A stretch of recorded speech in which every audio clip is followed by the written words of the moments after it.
Guys, Ivan here, and in today's video we got a couple of really interesting bodybuilding updates. The first thing we got is a 16 weeks out update from Hadi Choopan. So Milos posted a couple of photos, and we also have a video of Hadi posing. And guys, at 16 weeks out, this is looking very good.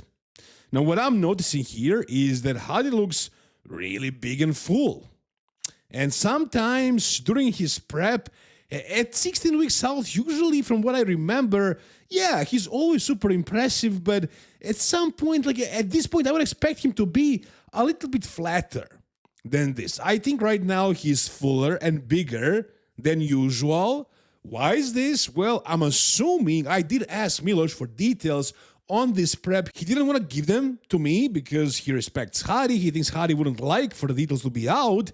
But I'm going to speculate because I know what Milos likes to do with his athletes, and I'm expecting that he's probably pushing a lot of insulin with Hadi right now because his goal, he told me this, his idea is to bring out Hadi's chest, to make his chest look bigger and fuller, and also to make his back drier and more detailed, as well as his hamstrings and glutes. But as far as the size, he wants Hadi to be fuller and bigger in the chest especially, and also in the legs. How is Milos going to accomplish this? Well, by pushing things. Pushing, of course, food, training, gear, probably at the same time. And when I say gear, I mean specifically insulin, because Milos is an expert at that. And I think if they're doing that, it's working. It's working really well. Now, you'll probably hear from some other coaches that doing insulin in the off-season won't give you the results that you want on stage, that even if you are super big and full in the off-season, you won't be able to bring that to the stage. It won't translate. But I completely disagree with that. Of course, you're not going to be as big and as full as you are in the off-season, but if you're doing that for some time, you're going to put on some quality muscle. And I'm sure that's exactly what Milos did with Samson that 1 year when Samson finally blew up. So what I'm expecting here to happen is for Hadi to be bigger, much bigger and fuller than usual. And I think this is looking very good for this point. He's still very, very lean as well. So for this point in prep, things are looking phenomenal. Now, let's talk about whether Hadi can win the Mr. Olympia again. In the comment section, you'll see a lot of haters saying that Hadi will never win the Olympia again, that he's going to place low, like 5th or 6th. But we know that those comments are, just his haters, people from Iran, hating on Hadi. And I understand them. I know where they're coming from. And, that's all fine. It's on them. Like, if they don't like him as a person, that's fine. But here we're going to talk about bodybuilding. I can't talk about politics, when it comes to Hadi for the rest of his career. We got to talk about him as a physique. So, Hadi Choopan as a physique, can he win the Mr. Olympia? Well, in my opinion, I don't think this shorter physique should be able to win the Mr. Olympia. But how are you going to judge the height? Like, I did see Derek Lunsford winning the Mr. Olympia last year. I know you guys don't like that. Most of you didn't see it that way. I just didn't see Hadi beating him because Hadi is, basically same structure, just wasn't in that great of a shape, and Andrew Jack was too lanky. So I think Derek deserved it. Samson was terribly off. Martin was, of course, not going to win the Mr. Olympia. So I think Derek deserved it. So if these guys, the shorter guys, are that much better than the taller guys, if they are big and full and shredded, they're going to be winning. So do I see Hadi potentially doing that? Yeah, it's absolutely possible. If Samson is not 85 or 90%, if Andrew doesn't improve his legs from the side a little, and he doesn't nail the peak properly, if Martin doesn't improve by much, if Nick doesn't learn how to do a vacuum, if Derek doesn't show up at 100%, and Hadi does, yes, of course, he still can win the Mr. Olympia. I don't think he's ready to retire, not just yet. Even in the Arnold Classic this year, after all that happened to him, he was still pretty damn good. Yeah, he plays slower than usual, and he was beaten by Nick Walker as well, but that wasn't the best Hadi. Now, with a new coach, with a new motivation, and I'm sure things are settling down a little bit, probably a little bit, I hope so. I think he's going to be much, much better, and I think a very, very good Hadi. Again, I don't think he's losing it. I kind of waited for that to happen, but if it didn't happen at the Arnold Classic and he improves the size of his legs, I think he actually improved that asymmetry even in the Arnold Classic. So if that's better and he's bigger and fuller and he nails the conditioning, nails the peak, man, anything is possible. Hadi can still win the Mr. Olympia. What do you guys think? Tell me down below. All right, the next thing I wanted to talk about, guys, is this, this hype around the Tampa Pro, because at the Tampa Pro, we're going to see two massive freaks go one against another, and that's Nick Walker, of course, and Joe Pilacius. So channels, Instagram pages are all hyping this as a really crazy battle that's going to happen at this show, but people are just not convinced. If you look at the comments, most people are saying that this is just the gap between these two guys is too large, that Nick is light years ahead, as this guy here says in the comments. Personally, do I see it that way? Honestly, guys, no. No. I know it's hard to believe that somebody can be that good if they haven't proven themselves yet.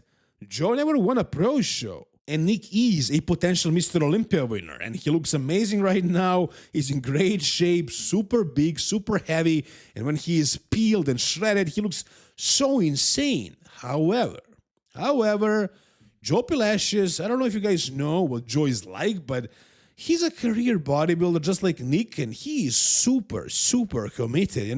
At this point of Nick's career, how much progress can he actually make? Not much. It's all like details and how well he peaks. But as far as Joe, there is so much room to progress. And I feel like he managed to progress a lot this past offseason. Right now, he looks like an absolute freak. He's massive. He's huge. Yeah, sure. He has gaps. He has flaws, but nobody's perfect, man. And also, Joe's nickname, his code he's using for the Blackstone Labs is actually Fat Joe. Why is that? It's not because he's actually getting fat in the off-season. It's because he gets this watery look. I'm assuming that's why. But he changes so much when he gets in shape. His physique just looks so much different. He actually ends up looking pretty aesthetic as he can be with that waist size. So again, he does have flaws. The waist is a little bit wider, but he has no issues with keeping the midsection tucked in. He knows how to do a vacuum, and he also has a little bit smaller, sweeps in the legs, but his legs from the side and just overall are actually massive. So this guy is humongous. He's really big, really wide in the shoulders, super, super freaky, and he gets peeled, and he stays big. And again, he's working hard, really hard to progress. So I think he managed to improve this physique quite a bit. And also he's coached by Justin Compton, a really good coach. And you guys know that I have a podcast that I do sometimes with Joe. And recently, Baidi asked us, can we do it at this time? And he says, sorry, no. Every week at this exact same time, I have blood work scheduled. So, just that fact that he's doing blood work every week tells you a lot about how committed he actually is and how committed his coach and how serious this whole thing is. So just the progress that Joe made in the off-season and the fact that he's a freak already tells me that this can be actually a pretty good top two. Yes, I still have Nick Walker winning, of course, but I think Joe Pilacius might actually push this guy and give us a hell of a show at a Tampa Pro. What do you guys think? Tell me down below. All right, the next thing we got is an update from Regan Grimes. I'm guessing we're going to be getting more and more of Regan Grimes updates, and from what I'm noticing, it looks like he's changing daily.